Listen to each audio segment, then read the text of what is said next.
नमस्कार मित्रांनो, अबोली या मालिकेच्या आजच्या एपिसोडमध्ये अबोली त्या बहुरूपाला सांगते की अंकुश सरांना शार्दूलशी बोलायचं होतं, तेव्हा आता इथून बाहेर तर पडायचं आहे, दुसरा पर्याय नाही असा तो मनाशी विचार करतो आणि अबोलीला परवानगी देतो. तेव्हा अबोली अंकुशला कॉल करते. शार्दूल म्हणतो की डॅडा कुठे आहेस तू आणि मी ना तुझ्यावर रागावलंय. तेव्हा अंकुश बोलतो की काय झालंय, का बरं माझं सुपर हिरो रागावलाय माझ्यावर. आणि तितक्यात राणे येऊन अंकुशला म्हणतात, सर तुम्हाला साहेबांनी बोलावलंय, त्यामुळे अंकुश आता मी नंतर बोलीन असं म्हणत तिथून निघून जातो. त्यामुळे शार्दूल पुन्हा एकदा खूप नाराज होतो. तर तो बहुरूपी त्याला खेळायला सांगतो आणि अबोलीला म्हणतो की जाऊन आता घरी सांग की उद्या पहाटे 5 वाजता तू कोल्हापूरला जात आहेस आणि आता शेवटचं एकदा सगळ्यांना भेटून घे. अबोली तुझ्या शेवटच्या प्रवासाची तयारी कर असं बोलत तो तिच्या हातातील मोबाईल हिसकावून घेतो आणि अबोली आता गुपचूप बाहेर पडते. तिला पाहताच नीता आणि शरद आपापसात बोलतात की या अबोलीचं ना नक्कीच काहीतरी सुरू आहे, कुणालाच ती शार्दूलला भेटूच देत नाहीये. तेव्हा शरद म्हणतो की नक्कीच ना पल्लवीची सगळी प्रॉपर्टी तिला हवी असणार, आपण एक काम करायचं का, आपण पल्लवीची सगळी प्रॉपर्टी असं म्हणत हसू लागतो. तेव्हा नीता ही खुश होत म्हणते की मलाही तेच म्हणायचं होतं, आता आपण शार्दूलकडे जाऊ, त्याच्याशी गोड गोड बोलू आणि त्याचे पालक म्हणून ती सगळी प्रॉपर्टी आपल्याला मिळेल. एकदा की शार्दूल आपल्या जाळ्यात अडकला तर अंकुश आणि अबोलीही काही करू शकणार नाही.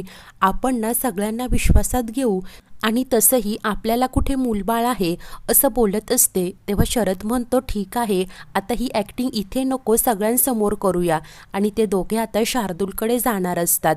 तर इकडे अबोली घरी येते. आजी तिच्यावर जराशी नाराज असते.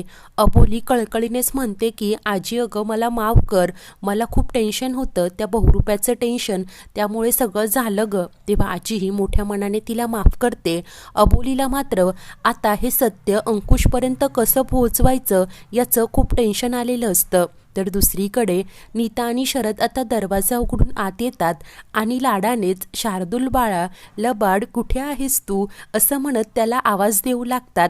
तेव्हाच बहुरूपी मागणं येतो आणि वेलकम असं म्हणतो. त्याला पाहताच नीता व शरदच्या पायाखालची जमीनच सरकते. लगेच जाऊन दरवाजा बंद करतो. तर इकडे नीता व शरदची तर बोबडीच वळालेली असते. शरद म्हणतो तुम्ही दरवाजा का बंद केलाय. तेव्हा बहुरूपी सांगतो की असंच गंमत म्हणून, मला आवडतं. आणि लगेच चाकू बाहेर काढत म्हणतो की तुम्हाला आता माझं सत्य कळालंय, त्यामुळे तुम्हाला संपवावंच लागेल. नीता घाबरतच म्हणते नाही हो, आम्हाला इतक्यात मरायचं नाहीये, आम्ही कुणालाच काही सांगणार नाही. ते दोघेही आता लगेच खाली बसत त्या बहुरूप्याच्या हातापाया पडत आम्हाला जाऊ द्यात, तुम्ही सांगाल ते काम आम्ही करू असं बोलू लागतात. तेव्हा बहुरूपी शरदला सांगतो की माझं एक काम करायचं, आत्ताच कॅब बुक करायची, मला पहाटेच आउट ऑफ स्टेशन जायचं आहे, तुझ्या या बडबड्या बायकोला ना इथेच ठेव आणि तू जा. तेव्हा नीता म्हणते की नाही हो, मला घेऊन चला. तर बहुरूपी म्हणतो की नाहीतर तू थांब, तिला जाऊ देत. शरद म्हणतो नाही, माझ्याकडे नंबर्स आहेत, मी जाऊन कॅब बुक करतो. आणि तो बाहेर जातो. नीता मात्र घाबरून तशीच पुन्हा खाली बसते. त्यानंतर रात्री शाता घरी आलेला असतो. तो फ्रेश होऊन देवाला नमस्कार करत असतो. तर अबोली आणि राघू रात्रीच्या जेवणाची तयारी करत असतात. अंकुश आता जेवायला बसतो. अबोली त्याला जेवण वाढत असते आणि मनाशी म्हणते की सर मी तुम्हाला कसं सांगू की तो बहुरूपी इथेच लपलाय आणि पहाटे मला त्याच्यासोबत कोल्हापूरला जायचंय. माझा एक चुकीचा इशारा शार्दूलचा जीव धोक्यात आणू शकतो. आपण इथे बोललेला शब्द न शब्द त्याला ऐकू जातो.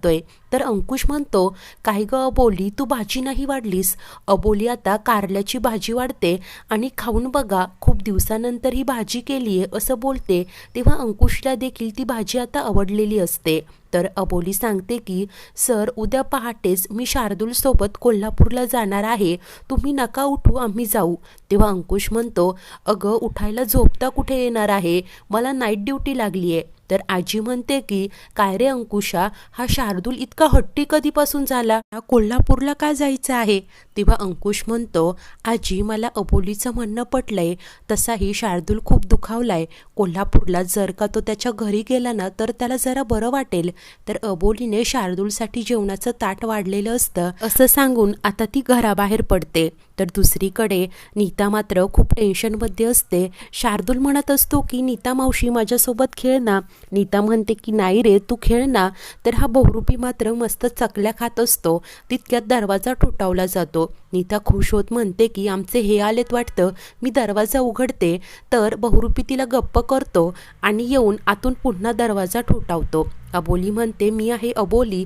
तेव्हा तो दरवाजा उघडतो. अबोली आत येते आणि नीताला पाहतच नीताताई तुम्ही इथे असं आश्चर्याने बोलते. नीता घाबरतच म्हणते बघ ना ग, याने आम्हाला डांबून ठेवलंय आणि शरदरावांना कॅब बुक करायला पाठवलंय याने. अबोली नीताला शांत करते आणि तुम्ही पॅनिक होऊ नका असं सांगते. ती शार्दूलला जेवण करण्यासाठी आत पाठवून देते आणि त्या बहुरूप्याला म्हणते की मी आहे ना, मग नीताताईंना का डांबून ठेवलंय? तेव्हा तो बहुरूपी म्हणतो की माझं मी बघेन. तर नीता आता गयावया करतच बोलत असते प्लीज मला जाऊ द्या. तेव्हा आता बहुरूपी म्हणतो की ठीक आहे, तुझा नवरा आला की जा तू, परंतु जर का बाहेर जाऊन काहीही बोललीस ना तर एकाच वेळेस तुम्हा दोघांचाही गेम संपवेन मी. तेव्हा कुठे नीताच्या जीवात जीव येतो. ती म्हणते की मी असा विचारही करणार नाही आणि अबोली बरं झालं तू आलीस. तर बहुरूपी मात्र नीताकडे पाहत मनाशी म्हणतो की एक नंबरची नाटकी आहे ही नीता. आता मी इथून जाईपर्यंत कुणाचीच सुटका नाही. अंकुश तू खूप भारी प्लॅन बनवलास, पण तुला काय वाटलं इथे मी सगळ्यांना डांबून ठेवले, मी तुझ्यावर भारी पडणार. तर त्यानंतर रात्र झालेली असते. बहुरूपी येऊन अबोलीला उठवतो आणि उठ आपल्याला आत्ताच निघायचे असं सांगतो. तेव्हा अबोली विचारते पण आपण तर पहाटे निघणार होतो ना. तेव्हा बहुरूपी म्हणतो की ते मी तुझ्या घरच्या गोंधळ उडवण्यासाठी सांगितलं होतं, आपल्याला आत्ताच निघायचंय. अबोली आता नीता आणि शरदकडे पाहते. तेव्हा बहुरूपी म्हणतो की मी त्यांच्या जेवणातनं झोपेच्या गोळ्या टाकल्या होत्या, आता ते थेट सकाळीच उठतील. दोघांचेही हात बांधून ठेवलेले असतात. बहुरूपी आता शार्दूलला उचलून घेतो. अबोलीला तू तयारी कर असं बोलत शार्दूलला घेऊन बाहेर येतो. गाडी देखील आलेली असते. तर अबोली विचार करत म्हणते की हा नराधम शार्दूलला बाहेर घेऊन गेलाय, काहीही करून मला अंकुश सरांना सांगावंच लागेल. तिचं लक्ष खाली जातं. बहुरूप्याने अबोलीचा मोबाईल तिथेच ठेवलेला असतो, परंतु त्याने काहीतरी पासवर्ड लावलेला असतो. अबोली खूप प्रयत्न करते परंतु काही केल्या मोबाईल काही अनलॉक होतच नसतो. बहुरूपी इकडे बाहेरच उभा असतो. त्यानंतर काहीच वेळात अबोलीचा पासवर्ड करेक्ट टाकला जातो. मोबाईल अनलॉक होतो. अबोली पटपट मेसेज टाईप करत असते की अंकुश सर, शार्दूल संकटात आहे. बहुरूपी आपल्या चाळीत घुसला होता, त्याने शार्दूलला ओलीस ठेवलं होतं, आपल्या घरात ट्रान्समीटर लावलं होतं म्हणून मला काहीच सांगता आलं नाही. आणि त्याच वेळी बहुरूपी येऊन अबोलीच्या हातातील तो मोबाईल हिसकावतो आणि म्हणतो की तुला काय वाटलं मी मोबाईल इथे विसरलो होतो का? मी मुद्दामहून तो ठेवला होता. मला पाहायचं होतं की तू तो मोबाईल उचलते की नाही. आणि राघू आली तेव्हा देखील शार्दूलला घेऊन पळून जाणार होतीस ना. आता माझ्या विश्वासाला तडा गेलाय. तुला जिवंत सोडायचा विचार केला होता परंतु आता नाही.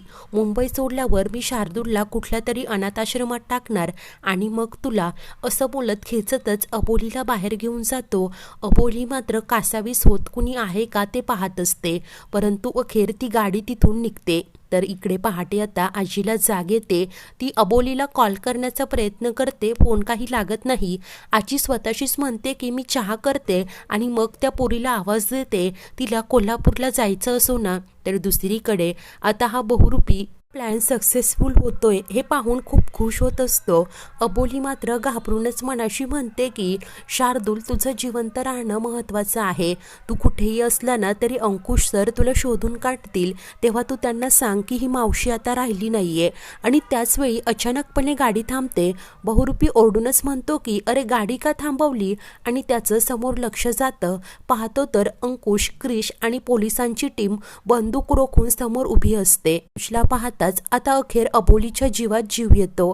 तर पुढील भागात बहुरूपी मेलेला असतो. अबोली म्हणते हा बहुरूपी तर गेला, परंतु तो होता कोण हा प्रश्न अर्धवट सोडून गेला. तेव्हा अंकुश म्हणतो तो गेला तेच बरं झालं, कारण याच्यामुळे अनेकांचे जीव धोक्यात होते. त्यानंतर घरी आल्यावर अबोली आता त्या बहुरूप्याच्या फोटोकडे पाहत असते. तेव्हाच तो अचानक मागून येतो आणि म्हणतो की अबोली मी आहे. अबोली मागे वळते तर तो गायब झालेला असतो. आता या बहुरूप्याचं आणखी काय नवीन रहस्य आणि ही मालिका पुढे नवीन काय ट्रॅक घेणार हे पाहणे खूप उत्सुकतेचे ठरणार आहे. अशाच नवीन भागांच्या अपडेटसाठी आपल्या चॅनलला नक्की सबस्क्राईब करा. धन्यवाद.